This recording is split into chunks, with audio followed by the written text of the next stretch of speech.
I've been seeing all the requests from y'all that you want to see an updated solar build because our beloved Starfire received its nerf. Well, that is what this video is going to be all about. I'm going to try to go over what I think is now the best solar subclass you can play on the Warlock. Now, this whole build is going to be based around the exotic gauntlet Sunbracers, and I know everyone doesn't like to play around them, so in the future I will be coming out with another updated solar build that doesn't take advantage of Sunbracers but is still really good. However, if you can get the playstyle down of Sunbracers, I think they are extremely strong and arguably even better than what Starfire Protocol was in some ways. This build is going to allow you to spam every single one of your abilities, have constant health generation, and become what it means to be a Warlock. I really hope you all enjoy, and really quick, I want to mention that I'm on the road to 40,000 subscribers. If you find yourself coming back around to the channel, consider subscribing and dropping a like. It really does help support the channel out, and it goes a long way. Every single bit of support from you all is truly appreciated, and I cannot thank you all enough. And finally, if you all would like to see a in-depth infographic of this build, be sure to head over to Mobalytics. I will have a link down in the description, and you could look at everything over there while I go over it in the video. All right, so first things first, I think we need to take a look at our exotic, since this is heavily what the whole subclass is going to be based around. So this is the exotic Sunbracers, and they have the exotic perk Helium Spirals. Increases the duration of solar grenades. Solar melee kills grant unlimited solar grenade energy for a brief time. So the way this is going to work, when you get that power melee kill, you're going to have around 4 to 5 seconds of time to actually throw your first solar grenade. When you throw your first solar grenade, that will then proc the increased regeneration, and you could throw up to 5 grenades back to back, and again, they do last longer. This is extremely strong for ad clear, and unfortunately this does not stack on bosses, but you can throw and get the impact damage, but you're only going to have that one burn of solar grenade going off over time. Regardless, this exotic is still extremely strong and super easy to use. But now let's jump over into our subclass, and since our exotic is all about getting that melee kill to proc the effect, let's go over our melee incinerator sound. This is snap your fingers to create a fan of burning sparks that explode and scorch targets. So the way I like to view this melee is a shotgun. It is a very close range melee, but if all of those sparks hit, it can do massive damage. This makes it extremely easy to secure your power melee kill, again to proc Sunbracers. A very fun technique with this is that if you get up right on an enemy, use your power melee, it will actually ignite the enemy because all the sparks that are scorching will lead to an ignite, and that ignite will then also proc Sunbracers. So you can even use this on tankier targets or even in more so in-game content, so you can even proc it there. Another thing to know is if you are in in-game content, you could just weaken an enemy down a little bit, then get the melee kill, and then you can spam grenades. I know a lot of people don't like to use these in in-game, but you can really work around it easily if you do use the technique to proc those ignites, or again just weaken enemies down. Now your other melee is Celestial Fire, but honestly I think Incinerator Snap is going to be your best option. If you want a ranged option, you could go with Celestial Fire, but if you can get the technique down, I think Incinerator Snap is by far the best way to go. But now let's take a look at some ways how we're going to enhance our playstyle. So we're going to be taking Touch of Flame. This basically buffs all your grenades, but we're mainly going to be focused on Solar Grenade. So the Solar Grenade will increase its linear duration, and it will periodically emit blobs of lava around the perimeter. This is really good because the duration will stack with the Sunbracers duration, and again will lead to more at clear, even some extra boss damage. Now the blobs of lava that come out actually will also be really good for add some additional ad clear, and these will also do a lot of damage to bosses if you can stack them on one another. There's some crazy spots in the game that can lead to you absolutely demolishing bosses, but just know on a regular playing field, if you throw a bunch of these on the boss and the blobs keep hitting, you're going to be adding a bunch of extra damage, plus all the ignite you'll be getting because you're applying scorched enemies. Now other aspect is going to be Heat Rises. So this is, you can fire weapons, melee, and throw grenades while gliding. Press your grenade ability to activate Heat Rises, consuming your grenade. Final blows while airborne increase the duration of Heat Rises and grant melee energy. So this aspect is going to make a very aerial playstyle with this build. You're just going to be able to fly around in the air indefinitely. You're going to get constant melee regeneration back when you get kills in the air, and you also reproc Heat Rises, so it will never go away. Now the melee regeneration from this is nice, but the main reason we're going to be running it is because of our class ability Phoenix Ob. So dive to the ground and create a burst of solar light that cures nearby allies. While Heat Rises is active, you gain restoration while diving and scorch targets upon landing. So since we're going to have Heat Rises active all the time, we can proc Phoenix Dive to cure ourselves, which will heal us a little bit, but we'll also proc Restoration, which is going to be really strong once we get into some fragments, and we're going to scorch enemies as well, which can help lead to ignites. Now the final thing for Heat Rises is that I would highly recommend taking Strafe Glide.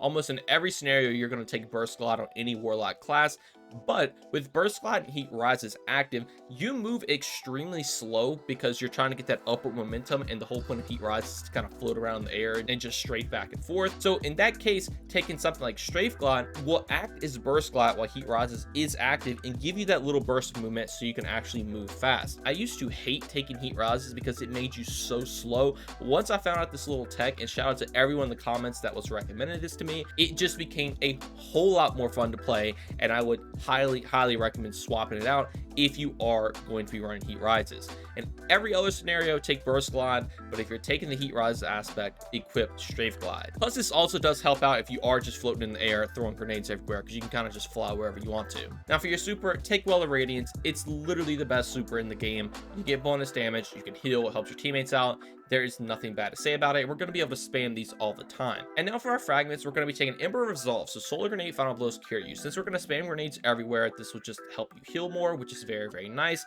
We're also going to be taking Ember of Singeing, so your class ability recharges faster when you scorch targets. So this fragment's going to be really nice because this is now going to give our class ability a way to constantly regen, just like our melee will with Heat Rises and our grenade will with Sunbracers. So now all three of our abilities are constantly regenerating for just playing the game. Now our next fragment is going to be Ember of Empyrean. So solar, weapon, or ability final blows extend the duration of restoration and radiant effects applied to you. The radiant doesn't matter in this situation, but the restoration does. Since our Phoenix Staff is giving us restoration, we can get solar kills to constantly reproc that restoration, and we will have an infinite ×2 restoration alongside all the grenades curing you when they get kills, and you literally become unkillable. So a strategy I like to use is to consume my grenade to proc Heat Rises. I would then use my Phoenix Staff to dive onto a bunch of enemies that will also apply Scorch and a restoration to me, then use my Incinerator Snap on the ground to easy secure the kill, which will then extend my restoration alongside proccing Sunbracers. At that point, you pretty much have everything ready to go,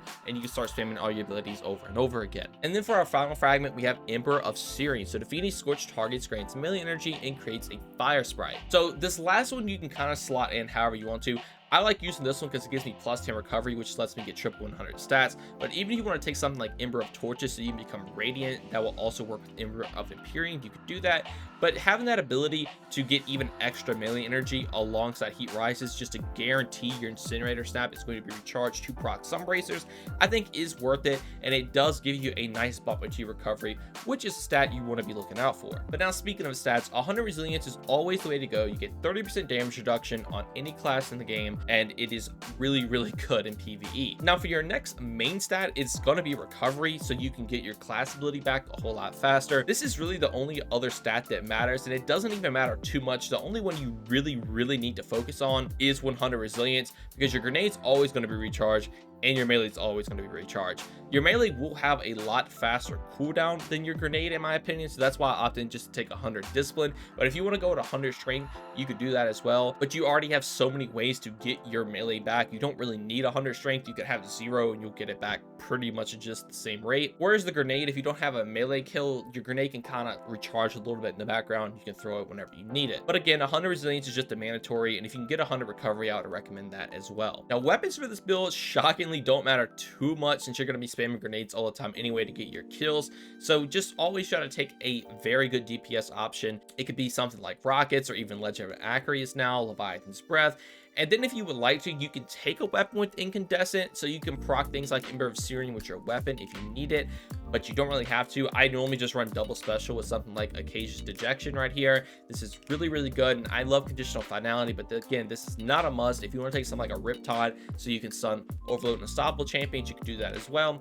It's literally all up to you, because the weapons really don't matter with this build. And honestly, the same goes for class ability. There's really nothing in here that does anything for you. Obviously, you can take your champion mods or your authorized mods to reduce the cost of some of your other mods if you want to, but everything else is based on Arc, Void, and Strand, and the only real thing that kind of does anything is Countercharge. So you'll just gain a stack of armor charge when you stun a champion. So this is a nice little buff if you want to take it, but literally everything else virtually does nothing except things like Deeper Origins and even Overcharge Army, but you have to run specific weapons to get those to work, and you don't really have to run weapons with this build. Now it's not a bad thing, because that means when a solar season rolls around, this build's going to be even stronger, because even without the artifact mods, it is still already ridiculously strong. But on the topic of mods, let's jump over into our armor mods, and I'm going to be taking Dynamos. This will reduce my super cooldown when I use my class ability. Since we're going to be spamming class abilities all the time, this is going to be very nice to get your Well of Radiance back, and same goes for Ashes to Asset. So gain bonus super energy on grenade kills. Since you're going to spam grenades all the time, your grenades are constantly getting kills, you can always get the super energy back, and I'm not even trolling, you literally have infinite Well of Radiances if you are in a very dense area. Pairing these two together is just constant super regeneration, and it is extremely strong. Now for my arms, I'm going to be running a firepower so I can make orbs of power with grenade final blows. This is going to be really good since you have grenades everywhere. Orbs is going to give you armor charge, some extra super energy, and they will even help support your teammates out as well. I also like to run a momentum transfer, so when I cause damage with a grenade, I'll reduce my melee cooldown, and a bolster detonation, so when I cause damage with a grenade, I'll reduce my class ability cooldown. So obviously you want to spam all your abilities with this build so your mods can kind of just help out with that as well. Now for your chest piece, always go with resistant mods. Just swap these out for whatever content you're going into. None of the other mods really matter at all with this, so just always slot in the extra damage resist. And then for our boots, I honestly just meme with it. You can kind of go with whatever you want right here because you don't really need these, but I like to run recuperation so I can get some health back when I pick up an orb, alongside an insulation so I can get some class ability back when I pick up an orb, and an absolution so I can reduce all the ability cooldowns each time I pick up an orb of power. Now if you want to take surge mods, you can absolutely do that, and in fact this is normally the build I use when I solo the dungeon, and I swap these out for surge mods to do some extra damage. Don't really need these, but if you just want to be a little extra survivable, you can. And the class ability regeneration is nice with absolution and installation paired together, because we will also be taking a mod called Powerful Attraction. This is a new mod, so automatically collects nearby orbs power whenever you activate your class ability. Since you're spamming your class ability all the time, you're always picking these orbs up, which will immediately go back into refilling your class ability, and then obviously with absolution refilling some other stuff too, and replenishing health with recuperation. And we can also pair that with utility kickstart, so when we expend our class ability, based on the amount of armor charge stacks we have, we'll actually refund some of that class ability energy back. So pretty much hitting your Phoenix dive, you're going to be collecting all your orbs. That's going to give you a bunch of energy, and utility kickstart, which will give you a bunch of energy. And since you're collecting orbs, you're reprocking that armor charge, which will then go back into utility kickstart. And then for the final mod, I do like to run an outreach, so I'll reduce my melee cooldown when I use my class ability. This is just a nice little bump to get so I can make sure I get that melee back.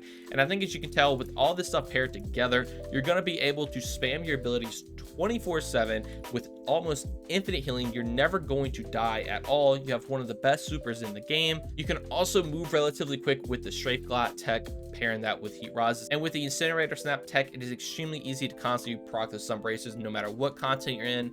And again, your weapons really don't matter with the build. Just make sure you have a pretty good DPS option. Now, like I do at the end of all these videos, this is the Transmog I'm running for my Warlock. I actually opted in just to use the normal Sunbracers look. I think they look absolutely sick paired with all the other armor set I have equipped. I did take advantage of the brand new dungeon legs because the dungeon armor just looks absolutely cool. I like to put this in all my Transmog builds now. But if you want to make your Warlock look like this, be sure to copy this down, and I hope you enjoy it. But all right, I think that is going to do it all for me. Let me know what you all think about the build. Have you transitioned into running Sunbracers now as your main solar build, or are you trying to find another way to play around it? Like I said in the beginning, I will have some more solar builds coming out in the future, so you don't have to play around Sunbracers because it is a different play style. But again, if you get it down, it is really strong, and I would highly recommend you all give it a try. But as always, I really hope you all enjoyed the build. Thank you all so much for watching, and have a great day. Peace.